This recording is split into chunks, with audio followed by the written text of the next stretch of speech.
अस्सलाम वालेकुम। मैं प्रोफेसर हकीम मुज़फ़्फ़र हुसैन अजमल आपसे मुखातिब हूँ। अभी कुछ दिन पहले 26 नवंबर को एंटी ओबेसिटी डे मनाया गया, माने मोटापा के ख़िलाफ़ दिन मनाया गया है। एक रिपोर्ट अखबार में आई थी कि मुल्क में 23% मर्द, 24% औरत और 5 साल से कम उम्र के बच्चे 3.5% मोटापा का शिकार है। और कारण में उन लोगों ने ये भी कारण दिया कि बिस्तर पर लेटकर मोबाइल चलाने वाले का भी मोटापा बढ़ता है। अब मोटापा के बारे में एक बहुत आसान चीज़ समझिएगा कि जब साउंड स्लीप पूरा नहीं होगा ना, तो आदमी का एक भूख बढ़ाने वाला जो हार्मोन होता है वो तेज़ हो जाता है। तो यानी साउंड स्लीप के कमी को पूरा करने के लिए जिस्म जो है ज़्यादा खाना शुरू कर देता है। जाहिर सी बात है वेट इससे बढ़ेगा ही, और आप अपनी ज़रूरत के हिसाब से रोटी चावल जब भी ज़्यादा खाएंगे तो वो चर्बी के शक्ल में बॉडी उसको जमा करके रखना शुरू कर देता है, जो मोटापा का कारण होता है। मोटापा में गोश्त नहीं बढ़ता है, चर्बी बढ़ता है। तो इसीलिए बताया जाता है कि मोटा आदमी ज़्यादा दिन तक ज़्यादा चर्बी की वजह से ज़्यादा दिन तक फास्टिंग फाका कर सकता है, फाका झेल सकता है। माने कि फाका के ज़माने में उसका चर्बी जो है वो खुद से अंदर यूटिलाइज होके उसको एनर्जी देता रहता है। सेम इस तरह की कहानी को ऊँट की ज़िंदगी से भी समझा जा सकता है। ऊँट को लोग रेगिस्तान का जहाज़ कहते हैं, लेकिन इसके बारे में है हम लोग की वालदा वगैरह बहुत बचपन में बताती थी कि ऊँट के अंदर पेट के अंदर एक थैली होती है जिसमें एक्स्ट्रा पानी वो जमा रखता है। बात यहाँ तक बताते थे लोग कि जब कि कभी सफ़र के दौरान में, रेगिस्तानी सफ़र के दौरान में किसी को प्यास का एहसास हुआ तो ऊँट को मार के उसके पेट का पानी निकाल के लोग पीते थे। हालांकि ये बात अभी जो डिसेक्शन का ज़माना आया, मेडिकल साइंस जो डेवलप किया, तो ऊँट के डिसेक्शन के बाद ये बात समझ में कहीं पर से एक्स्ट्रा थैली उसके पेट में नहीं मिला। तो उसके बारे में एक मेडिकल साइंस की एक थ्योरी सामने आई कि ऊँट का जो हम्प होता है, जिसको तिलहौर बोल सकते हैं, उसमें वो एक्स्ट्रा फैट के शक्ल में अपना एनर्जी को समझिए जमा रखता है। जब उसको रेगिस्तान में पानी वगैरह नहीं मिलता है तो उसी से वो एनर्जी हासिल करके उसका फैट जो है वो हाइड्रोजन प्लस एनर्जी में टूटता है, और सांस के ज़रिए लिया गया ऑक्सीजन इसी हाइड्रोजन से मिल के अंदर पानी बना के जिस्म के पानी का भी इंतज़ाम कर देता है। यानी कुदरत ने इतना अच्छा ऑटोमेटिक इंतज़ाम किया है। तो इसीलिए इस ऊँट के इस स्टाइल से मोटापा का मामला को हम लोग आसानी से समझ सकते हैं।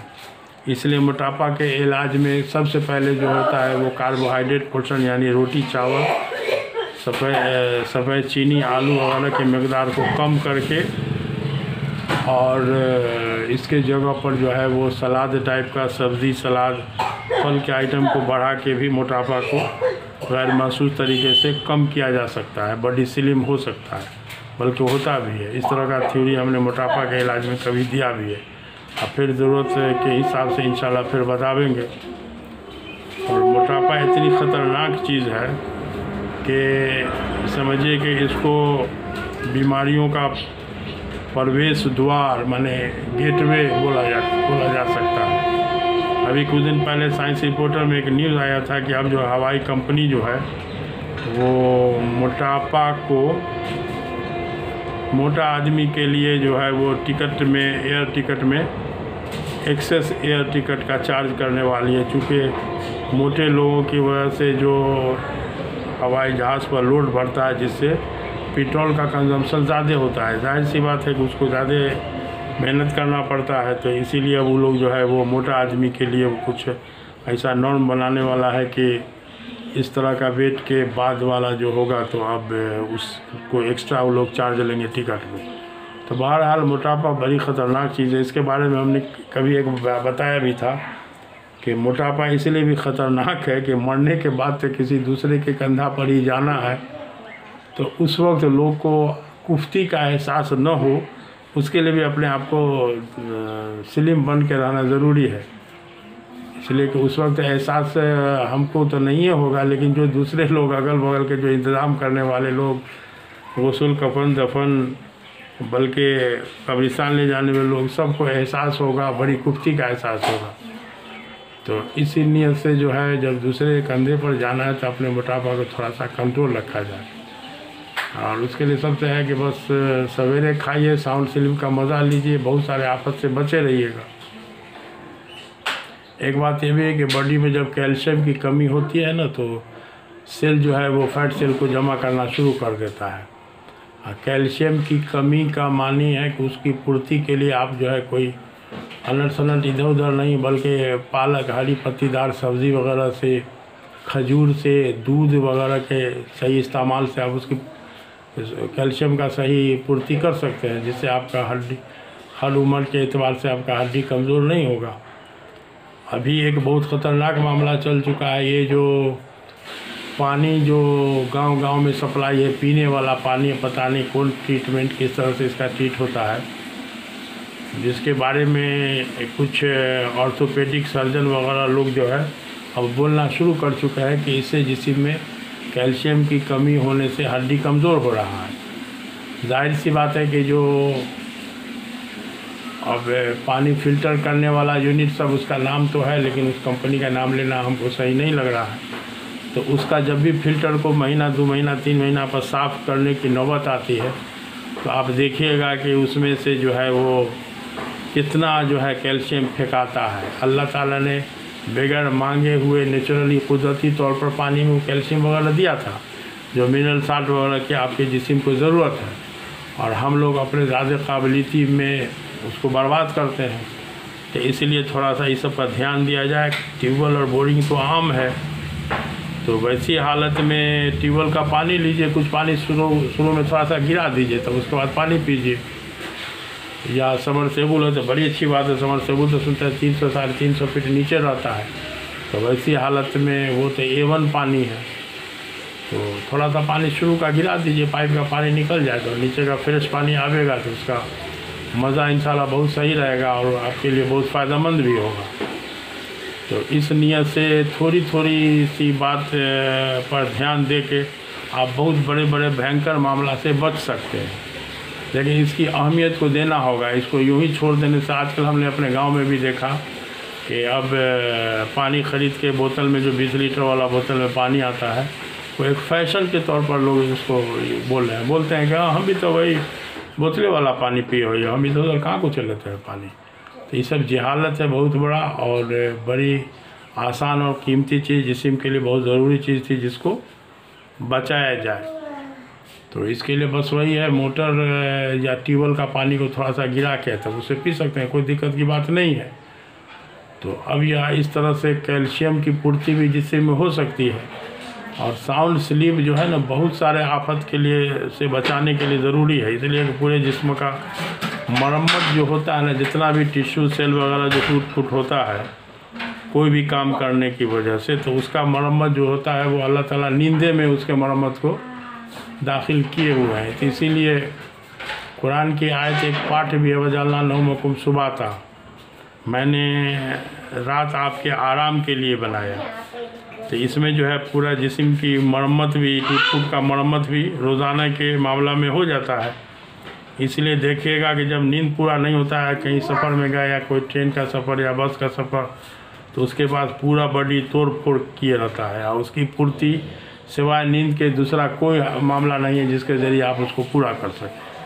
तो नींद की कमी नींदे से पूरी हो सकती है। इसलिए एक बात और जानकारी ले लीजिए कि एक मल्टीविटामिन का टैबलेट कैप्सूल ईजाद बनाया गया है, जो सिपाही लोगों को प्रोवाइड किया जाता है कि कभी बेचारे अगर कभी दुश्मन के इलाक़ा में फंस गए, किसी तरह से निकलने का रास्ता नहीं है, तो टैबलेट खा के, एक टैबलेट खा के 24 घंटा के लिए उनको एनर्जी वगैरह मिलती रहती है। तो इस तरह का मामला तो हो सकता है, लेकिन नींद के मामले में अभी तक इस तरह की कोई दवा नहीं बन पाई कि नींद पूरा ना हो और दवा खा के नींद की कमी को जो है पूरा करते चला जाए। तो कुछ लोग है एग्ज़ाम के ज़माने में इस तरह का दवा ववा खा लेते हैं, लेकिन दिमागी हालत उनकी ख़राब हो, मतलब दिमाग में झंझनाहट टाइप का, अजीब तरह की बेचैनी वाला मामला हो सकता है। इसीलिए नींद के लिए नींद की दवा नहीं, बल्कि नींदे के ज़रिए उसको पूरा किया जा सकता है, दूसरा कोई उपाय नहीं है। तो थोड़ा सा लाइफ स्टाइल को बदलिए, खान पान पर ध्यान दीजिए। तंदुरुस्ती अजीज़ है। और हमने इस मामला में देखा कि हमारे बिरादर वतन वाले लोग जो है ना, उनको ज़रा सा कोई तंदुरुस्त रहने का तरीक़ा बता दीजिए तो बहुत उससे मुतासिर होते हैं।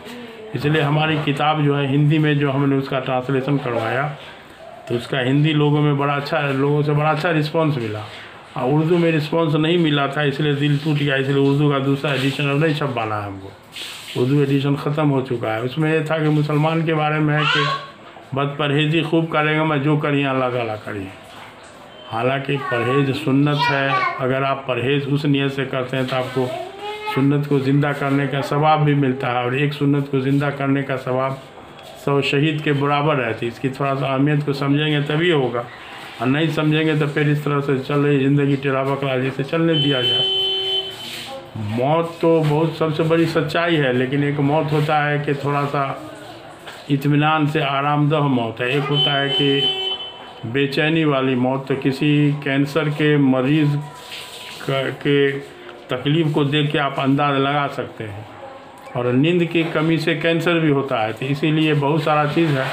एक कैंसर निक्रोसिस फैक्टर होता है जो साउंड स्लीप नहीं होने पर उसमें 33% कमी आ जाती है। एक रात में साउंड स्लीप अगर नहीं होता है तो 33% कमी आ जाती है। तो इस नियत से साउंड स्लीप बहुत सबसे ज़रूरी चीज़ है, और इसलिए उसके लिए थोड़ा सा सो के ही पुराना उसको उसकी पूर्ति करना पड़ेगा। तो लिहाजा इशा से पहले खाना खाइए, सुन्नत को ज़िंदा करने के नियत से। इसलिए कि हदीस भी है ना कि अपने खाने को जिक्र और नमाज बचा। अपने खाना खाकर, रात का खाना खाकर फ़ौरन सोना रहा करो, इससे तुम्हारे दिल दंगा आलूद हो जाएंगे।